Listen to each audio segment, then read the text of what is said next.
अक्सर हमारे घर में ऐसे कपड़े पड़े रहते हैं कि जो कि हमें शादियों वगैरह में मिलते हैं, तो उनको हम यूज़ तो करते नहीं हैं। तो ऐसे ही वो कई सालों तक हमारे जो बेड्स वगैरह जो अलमीरा है ना, उनमें पड़े रहते हैं।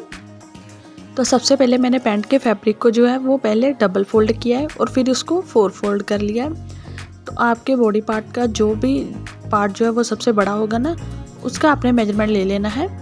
उसमें लूजिंग ऐड करके उसका 4th भाग जो है वो ले लेना है। तो मेरा जो है वो 9.5 इंच है, वो चेस्ट का जो मेजरमेंट है वो वाला जो हैवी है। तो यहाँ पर ये देखिए, यहाँ पर ये इसकी सेल्वेज आ रही है ना, तो मैं सेल्वेज को बीच में नहीं लाना चाहती, इसलिए इसको मैं थोड़ा सा और बड़ा करके ले रही हूँ, ताकि जो मेरा मार्जिन है ना वो रह जाए और जो सेल्वेज है वो साइड से कट जाए,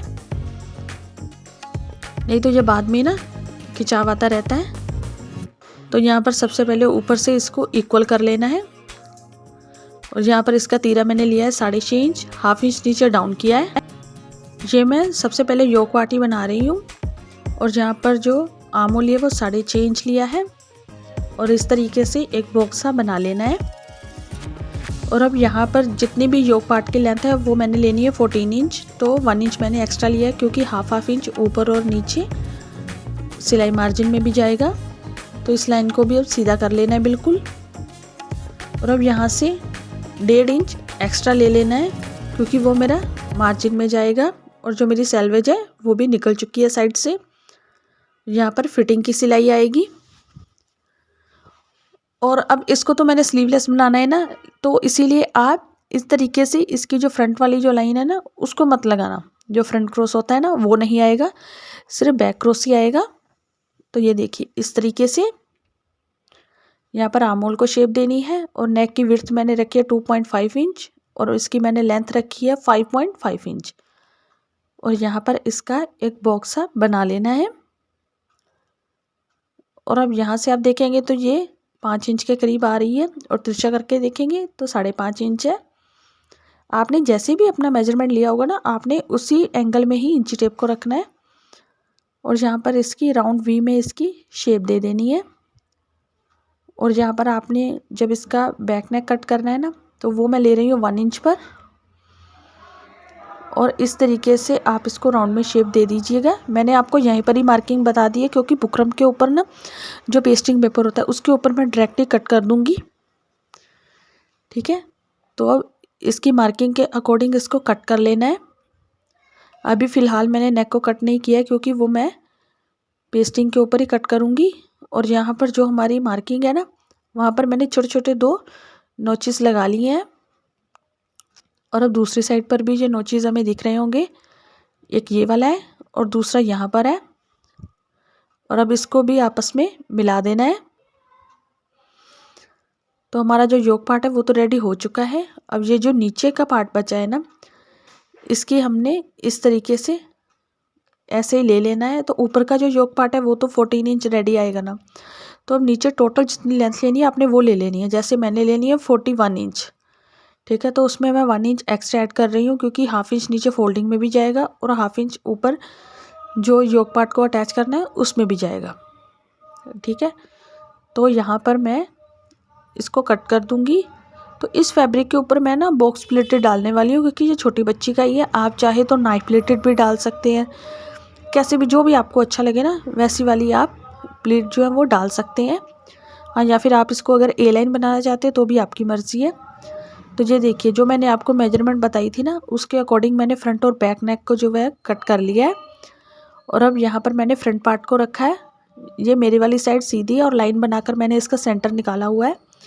तो यहाँ पर इस तरीके से नेक को रखना है और उसको मैंने पिन्स के साथ अच्छे से सेट कर लिया ताकि मेरा जो नेक है वो स्टिचिंग करते टाइम इधर उधर मूव ना हो। और अब यहाँ पर इसके सिलाई लगा देनी है बिल्कुल मार्जिन के ऊपर ऊपर ही। दूसरी साइड पर भी ऐसे ही सिलाई लगा देनी है और अब दूसरे नेक की सिलाई भी मैंने ऐसे ही स्टार्ट कर दी है इसके साथ ही।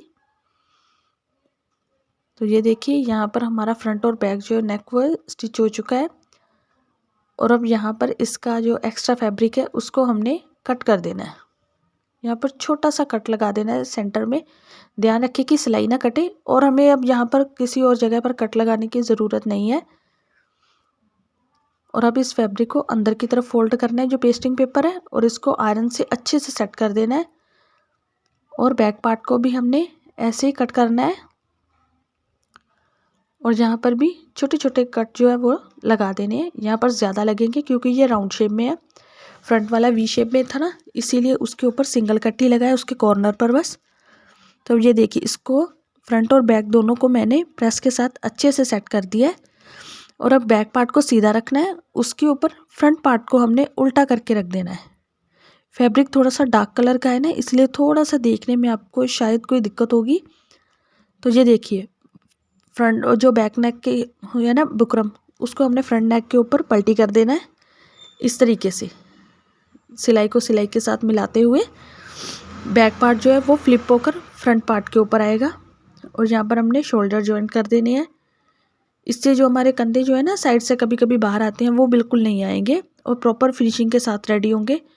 अब जैसे हम इसको सीधा करके दूसरी तरफ पलटेंगे ना, तो ये देखिए, ये प्रॉपर फिनिशिंग के साथ जो है वो हमारे शोल्डर जो है वो जॉइंट हो चुके हैं इस तरीके से। तो ये प्रॉपर फिनिशिंग के साथ हो चुके हैं। तो यहाँ पर मैं आपको सीधा करके भी दिखा देती हूँ। और अब यहाँ पर आएगी बारी इसकी आर्म होल को, जो हमने पट्टी लगानी है उसकी। तो इस तरीके से मैंने 4 जो है वो स्ट्रिप कट की है स्ट्रेट में, वो 1.5 इंच के करीब है। तो अब यहाँ पर एक पट्टी को सीधा रखा है मैंने, और दूसरी पट्टी को उसके ऊपर उल्टा करके रखा है। मैं आपको थोड़ा सा और लाइट करके दिखाने की कोशिश कर रही हूँ कि आपको ना अच्छे से दिख जाए, फिर भी मैं ये मार्किंग भी कर रही हूँ। तो ये देखिए, यहाँ पर मेरी पट्टी, और इस लाइन पर क्रॉस में ना इसको सिलाई लगानी है इस तरीके से। यहाँ पर ना इसके इस तरीके से सिलाई आएगी। और अब इसके एक्स्ट्रा मार्जिन को जो हमने कट कर देना है जो फैब्रिक है, और इसको प्रेस की मदद से अच्छे से सेट करके बिठा लेना है।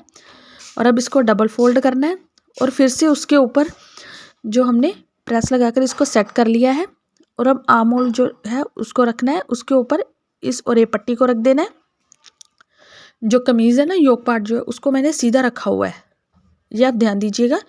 ये उल्टी साइड से नहीं स्टिच कर रही हूँ, सीधी साइड है।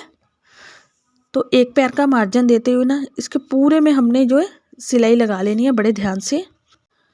और अब यहाँ पर भी ना पूरे में छोटे छोटे कट्स लगा लेने हैं, ध्यान रखिएगा कि सिलाई ना कटे। और अब इस पट्टी को अंदर की तरफ फोल्ड करना है, ये देखिए इस तरीके से। और यहाँ पर बिल्कुल इसके किनारे किनारे पर फिर से सिलाई लगा देनी है, और अब इसकी फिटिंग की सिलाई लगा देनी है इस तरीके से। जो हमने मार्किंग की थी ना, बिल्कुल उसके ऊपर ही हमने जो है वो सिलाई लगाकर इसको स्टिच कर लेना है। ये मैंने एक साइड पर ही सिलाई लगाई है, दूसरी साइड पर अभी नहीं लगाई है। तो ये देखिए, ये जो फैब्रिक था ना नीचे का फ्लेयर, जहाँ पर मैंने बॉक्स प्लेटेड डालनी थी ना, मैंने आपको बताया था, वैसे ही मैंने इसके ऊपर बॉक्स प्लेट लगाकर इसको स्टिच कर लिया है। और अब यहाँ पर ये देखिए, ये इसका कट है, जो फिटिंग वाली लाइन है ना, ये यहाँ पर आएगी। तो यहाँ से मैंने इसको करीब 1/2 इंच ही रखा है बाहर की तरफ, क्योंकि जो फ्लेयर जो है ना वो इसका बहुत ज़्यादा नहीं है, थोड़ा मीडियम टाइप सा है। तो अब हमने नीचे के पार्ट को और योक पार्ट को दोनों को ऐसे ही स्टिच करते जाना है। और जो हमने एक साइड में सिलाई लगाई थी ना, उसके मार्जिन को आपने इस तरीके से तिरछा करके अंदर की तरफ फोल्ड कर देना है, जिससे कि वो अंदर की तरफ से ज़्यादा नहीं लगेगा। और ऐसे ही पूरे फ्लेयर में हमने सिलाई लगा देनी है इस तरीके से। और अब इसकी फिटिंग की सिलाई भी लगा देनी है यहाँ से इस तरीके से। जो मैंने दूसरी साइड से अभी छोड़ दी थी ना, वहाँ पर ही हमने जो है वो सिलाई लगाते जाना है, और पूरे फ्लेयर को ऐसे ही जो है वो स्टिच करते जाना है। और अब नीचे से भी इसको फोल्ड कर देना है। तो फ्रेंड्स, ये है इसकी फाइनल लुक।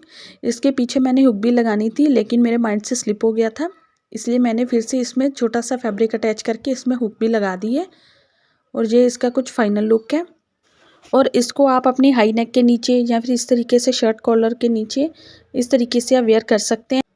तो ये थी मेरी आज की वीडियो। आपको कैसी लगी प्लीज़ मुझे कमेंट करके ज़रूर बताइए, और मेरी वीडियो को लाइक, शेयर और चैनल को सब्सक्राइब करना बिल्कुल ना भूलिएगा। Thanks for watching.